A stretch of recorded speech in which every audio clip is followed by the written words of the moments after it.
Soft percussion and the toasty scent mark the violent transformation of test seeds into crab-like puffs. This is the almost magical process of popcorn making. How do you actually end up with this whimsical food? All corn eaten today is derived from a tall grass called chestnut. The indigenous people is now known southern Mexico began insectively breeding about 9,000 years ago. Indian chestnut originally yields somewhere between 5 and 12 small kernels, each with a hard shell called a pericarp. And some rare varieties had a fantastic feature. They reached a certain temperature, their kernels exploded. Popcorn's kernels pop because water and starch are sealed tightly within the pericarp. Here, the moisture inside becomes steam. As it expanded, it increases the internal pressure, and solid starch transforms into a gel-like substance. Pressure finally overcomes the pericarp's resistance and it bursts. Steam and starch expanding to a form of a foam that quickly cools and dries in the air. With a small-scale explosion, it also rushes forth the compounds. Because popcorn is a powerful aroma. Indigenous American people cultivated other maize varieties, larger, more favorable kernels and thinner pericarps. Hard-shelled, poppable variety also persisted. It spread throughout parts of the Americas.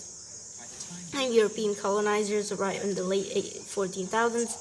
Just American people were preparing and eating corn in myriad manners. Popcorn wasn't a major part of their diets, but it popped up in European accounts, described as the preparation of toasted or parched corn. It is the Aztec feasts and celebrations. Despite initial reluctance, colonizers eventually began cultivating and popping corn. Methods they used at first were inconsistent and messy. With the invention of wire-over fire baskets around 1873, the process got easier. Soon, popcorn picked up steam, exploded with a reputation as a low-cost, entertaining snack. Over the following decades, the mainstay of events and hundreds of recipes materialized, making popcorn with sweet and savory ingredients. Popcorn hasn't reached its height. 1893 World's Fair, an adventure showcased the first popcorn machine, a wagon that tossed popcorn and seasoning as it cooked.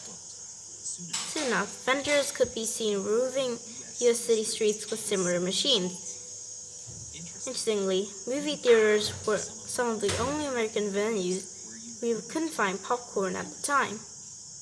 Many cinema operas saw their establishments as the grand theater tradition at odds with popcorn, considered as a messy, low-brow street food. However, when the Great Depression hit in 1929, movies provided the public with a welcome distraction, and they had recently gone from being silent and subtitled to requiring sound, making them accessible to a wider audience, including non-literate people. At about 5 or 10 cents a bag, popcorn provided an inexpensive luxury for moviegoers and theater operators pronounced on the money-making opportunity.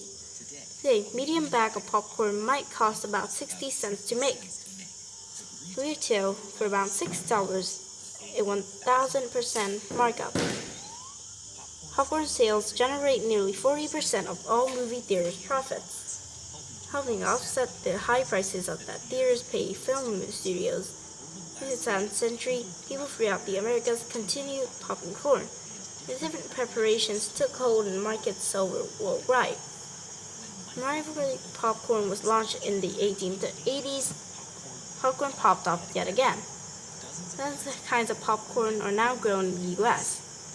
Strains assume distinct shapes when their kernels explode, commonly taking silk, mushroom, and butterfly forms.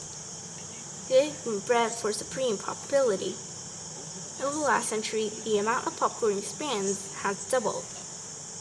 Now, kernels can reach up to 50 times their original size upon popping. Not corning, but popcorn's come a long way.